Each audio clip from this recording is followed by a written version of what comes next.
BSc part third के students के लिए हमने जैसा कि कल की अपनी जो पिछली क्लास रही उसमें हमने ब्रेग समीकरण, एक्स किरण विवर्तन को डिस्कस किया और उससे हमने फाइंड आउट किया था कि जो क्रिस्टल है, क्रिस्टल में जो अवयवी पार्टिकल्स है, उन पार्टिकल्स के बीच की जो डिस्टेंस है वो हमने ब्रेग समीकरण से फाइंड आउट कर सकते हैं। और वो ब्रेग समीकरण थी हमारे पास 2d sin theta is equal to n lambda के रूप में। आज हम एक्स किरण विवर्तन का लाव्य समीकरण फाइंड आउट करने जा रहे हैं। उसके लिए जो बेसिकली डायग्राम है हमारे पास वो इस तरह से, इस डायग्राम को सबसे पहले हम डिस्कस करेंगे। लाव्य समीकरण ब्रेग समीकरण के समान क्रिस्टल के विभिन्न परमाणुओं से विवर्तित एक्स किरणों के प्रतिबंध को व्यक्त करती है। तो जैसा कि ब्रेग समीकरण भी एक्स किरणों के जो प्रतिबंध थे उनको व्यक्त करती थी किसी क्रिस्टल के लिए, इसी तरह जो लाव्य समीकरणें हैं वो भी किसी क्रिस्टल के लिए जो है प्रतिबंध को व्यक्त करेंगी। इस प्रतिबंध को ज्ञात करने के लिए माना त्रिविमीय क्रिस्टल जालक के किन्हीं दो एक समान जालक बिंदुओं P1 व P2 पर दो जालक बिंदु लिए हमने P1 और P2, ये P1 है ये P2 है,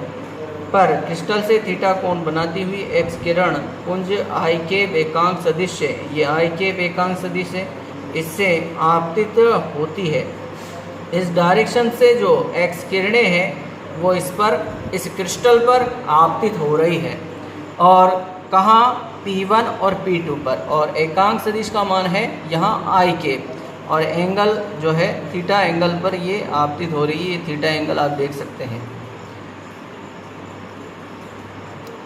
जालक बिंदुओं P1 और P2 के मध्य विस्थापन सदिश, इन दोनों जो जालक बिंदुओं के मध्य विस्थापन सदिश है वो है r वेक्टर के रूप में है। इन जालक बिंदुओं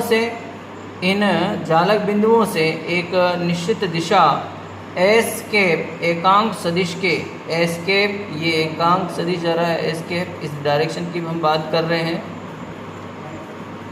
इस एस कैप डायरेक्शन के अनुदिश एक दूसरे का प्रबलन करती है। एक्स किरणें जालक तल थीटा कोण बनाते हुए विवर्तित होती है। विवर्तन प्रतिबंध ज्ञात करने के लिए P1 से आपतित किरण तथा P2 से विवर्तित किरण पर अभिलंब क्रमशः P1A तथा P2B डालते हैं और इन अभिलंबों को हम देख सकते हैं। P1 से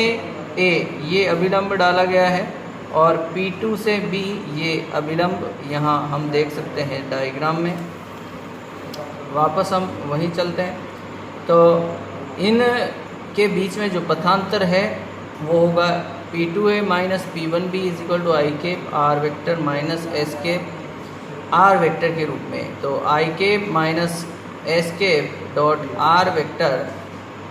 और इस पूरे पद को हम एस वेक्टर के द्वारा रिप्लेस कर रहे हैं, S vector dot R vector, इससे देते हैं हम इक्वेशन 1, जहाँ S vector is equal to I cap minus S cap जो है जालक तल के लंबवत सदिश के रूप में, लंबवत जो डायरेक्शन है उसमें एक सदिश व्यक्त होता है। अकॉर्डिंग टू डायग्राम हम कह सकते हैं कि जो एस वेक्टर है इसका जो परिमाण होगा वो होगा आपके 2 sin थीटा, और इस पद को देते हैं हम इक्वेशन नंबर 2 कि S vector is equal to हमारे पास होगा 2 sin थीटा इक्वेशन नंबर 2 के रूप में। जालक बिंदुओं से विवर्तित किरणों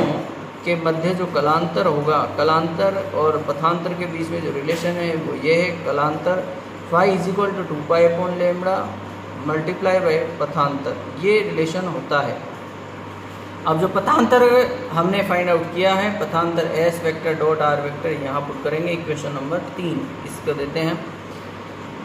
यदि A vector B vector C vector जालक बिंदु P1 के सापेक्ष P2 के अभाज्य जालक सदिश है तो समीकरण जो 3 है, ये जो समीकरण 3 है यहाँ इनकी वैल्यूज रखते हैं, आर वेक्टर की जगह A vector B vector C vector रखेंगे।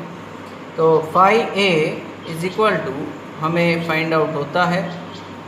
Phi A is equal to 2 pi upon lambda S vector dot A vector, और इसको हम लिखते हैं 2 पाई एच डैश के द्वारा। इसी तरह phi B is equal to 2 pi K dash, phi C is equal to 2 pi L dash के रूप में। इन तीनों इक्वेशंस को हम देते हैं इक्वेशन नंबर 4, समूह जो है इक्वेशंस का उनको हम इक्वेशन नंबर 4 के द्वारा रिप्रेजेंट करते हैं। इसके बाद H dash K dash L dash जो पूर्णांक है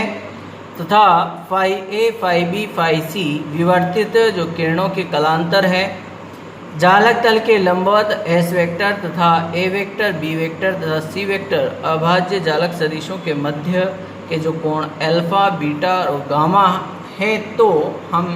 इसको इस तरह से लिख सकते हैं कि S vector dot A vector is equal to A का परिमाण एस का परिमाण कोस अल्फा। तो एस की वैल्यू हम एस का जो परिमाण है हम पहले ही डिस्कस कर चुके हैं कि एस का परिमाण जो होगा वो होगा एस का परिमाण is equal to 2 sine theta. तो यहाँ जब हम इनकी वैल्यूज रखेंगे तो आप देख सकते हैं, तो ये बनेगा 2a sign theta cos alpha, इसी तरह 2b sine theta cos beta, 2c sine theta is equal to cos gamma. तो ये जो हमें इक्वेशंस यहाँ से मिलती है इक्वेशन 5 के रूप में, ये कहलाती है हमारे को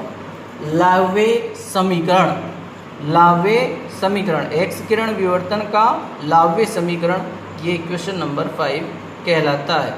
अब इन इक्वेशंस को सॉल्व करके इन इक्वेशंस की सहायता से हम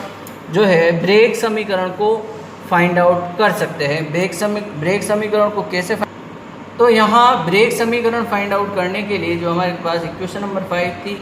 इक्वेशन नंबर 5 को एक्स किरण विवर्तन का जो है लावे समीकरण हमने कहा है, वहाँ से कोस अल्फा कोस बीटा और कोस गामा की वैल्यू हमने ये फाइंड आउट की, और इनकी जो दिक्कोज्याएँ हैं H dash K dash L dash और इसके इस तल के समांतर एक और तल ले रहे हैं, उसकी दिक्कोज्याएँ यदि एच के एल के रूप में है तो इन दिक्कोज्याओं के बीच में जो रिलेशन है H dash is equal to N H, K dash is equal to N K और L dash is equal to N L, इनका उपयोग करते हुए हम ब्रेग समीकरण को फाइंड आउट कर सकते हैं। तो H dash is equal to N H, K dash is equal to N K और L dash is equal to N L हम ऊपर की इक्वेशंस में रखते हैं एच डैश के डैश और एल डैश की जगह, तो हमें cos alpha is equal to ये मिलेगा और cos beta is equal to ये और cos gamma is equal to N lambda L upon 2c sine theta के रूप में फाइंड आउट होता है। अब मैथमेटिक्स में हम एक सरसमीका पढ़ते हैं कि cos square alpha plus cos square beta plus cos square gamma is equal to क्या होता है 1। तो यहाँ कोस अल्फा कोस बीटा और कोस गामा की वैल्यू यहाँ रखते हैं और इसको रख कर के जब हम इसको सॉल्व करते हैं तो हमारे को ये इक्वेशंस यहाँ मिलती है N lambda 2 sine theta is equal to H square upon A square plus K square upon B square plus L square upon C square की पावर -1/2 के रूप में। एच के एल जो मिलर सूचकांक वाले जो समतल होते हैं उन समतलों के मध्य की दूरी हम पहले अपने टॉपिक्स में डिस्कस कर चुके हैं कि d इज इक्वल टू जो डिस्टेंस है वो क्या होगी, वो डिस्टेंस होगी ये इसके रूप में। तो यहाँ ये जो पद है इसको हम d से रिप्लेस कर सकते हैं दूरी से, तो 2 lambda is upon 2 N lambda upon 2 sine theta is equal to d, N lambda divide by 2 sine theta is equal to d distance. तो यहाँ जो फॉर्मूला बनेगा वो बनेगा जो रिलेशन है 2d sine theta is equal to N lambda के रूप में, और यह संबंध ही ब्रेग समीकरण कहलाता है। तो हमने इक्वेशन नंबर 5 में जो डिस्कस किया वो लावे समीकरण थी, और यहाँ उन लावे समीकरण के द्वारा हम डेवलप कर सकते हैं ब्रेग समीकरण को। तो फर्स्ट यूनिट में हमारे पास ये टॉपिक्स थे। अब हम अपनी नेक्स्ट क्लास में जो सेकंड यूनिट है उस सेकंड यूनिट को डिस्कस करेंगे। आज के लिए इतना ही। Thank you.